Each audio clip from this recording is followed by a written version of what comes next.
Mengapa Tuhan bertanya kepada Yeskel, dapatkah tulang-tulang itu dihidupkan kembali? Saudara, kita sadar betul bahwa saat ini seluruh dunia sedang dilanda ketakutan. Wabah virus corona ini mendatangkan ketakutan yang luar biasa bagi kita. Pada saat ini kita akan merenungkan firman Tuhan dari kitab Yehezkiel pasal 37 ayat 1 sampai 14. Mengapa Tuhan bertanya kepada Yeskel, dapatkah tulang-tulang itu dihidupkan kembali? Secara akal manusia itu tidak mungkin, tapi ternyata disinilah poinnya.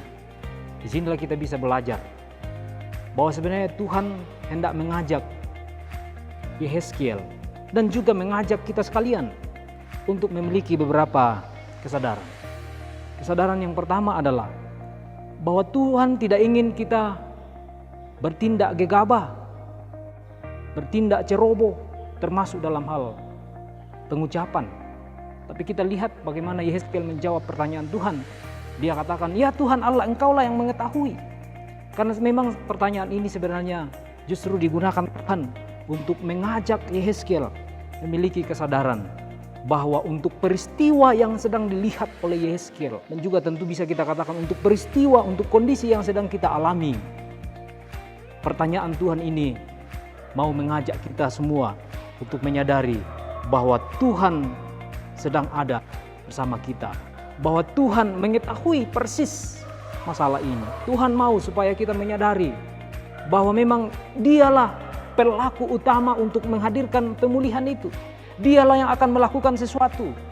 Karena tidak ada yang tidak mungkin, tidak ada yang tidak bisa, tidak ada yang terlalu sulit bagi Tuhan. Tapi Dia mau memakai Yehezkiel, dan itu dicatat di dalam ayat 4-10 perikop ini. Tuhan memakai Yehezkiel untuk menghidupkan kembali tulang belulang itu. Tuhan tidak mau bertindak sendiri, Tuhan tidak mau bekerja sendiri, tapi Dia mau memakai kita, Dia mau memberdayakan kita dalam kapasitas kita masing-masing. Kita mungkin tidak berdaya, kita mungkin mengatakan kita lemah, tapi Tuhan mau memakai kita untuk mewujudkan pemulihannya. Maka sekarang kalau kita sedang dalam ketakutan karena wabah penyakit ini, kita yakin bahwa Tuhan akan memulihkan keadaan kita. Hanya saja firman Tuhan mengatakan bahwa pemulihan itu tidak jatuh dari langit, tidak jadi dengan sendirinya, walaupun tidak ada yang sulit bagi Tuhan untuk mengerjakan seperti itu. Tapi Tuhan mau mengajak kita, Tuhan mau memberdayakan kita, Tuhan mau memakai saudara-saudara dan saya. Dengan cara seperti apa? Tentu yang paling sederhana adalah apabila kita menuruti pemimpin-pemimpin kita.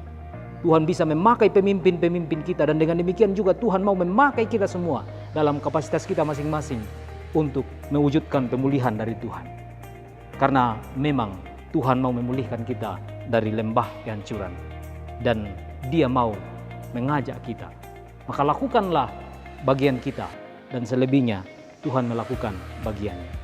Amin.